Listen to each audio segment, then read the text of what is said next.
భర్త: ఏమోయ్! ఈ విషయం విన్నావా?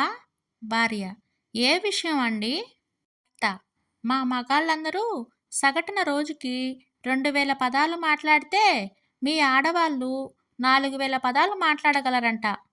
భార్య: అవును మరి, మీకు ఏ విషయమైనా 2 సార్లు చెప్పందే అర్థమై చావదుగా. భర్త: ఏమన్నావ్? భార్య: అదే చెప్పా మరి. తల్లి: అరే బాబూ, ఎక్కడ ఉన్నావు?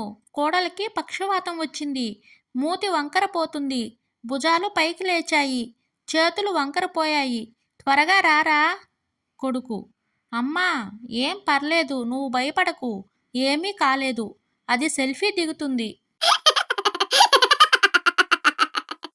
అశోక్: రాత్రి తాగి లేటుగా వెళ్ళినందుకు మా ఆవిడ తలుపు తీయలేదు. దాంతో రోడ్డు మీదనే పడుకున్నాన్రా. చందు: మరి తెల్లారిన తర్వాత తీసిందా? అశోక్: లేదురా, తాగింది దిగింది. అప్పుడే గుర్తుకు వచ్చింది నాకసలు పెళ్లి కాలేదని, తాళం నా జేబులోనే ఉందని. ఇందు: నాన్న, కాకి అరిస్తే చుట్టాలు వస్తారా? తండ్రి: అవును బేబీ. ఇందు: మరి వాళ్ళు పోవాలి అంటే? తండ్రి: మీ అమ్మ అరిచిందంటే చాలు బేబీ.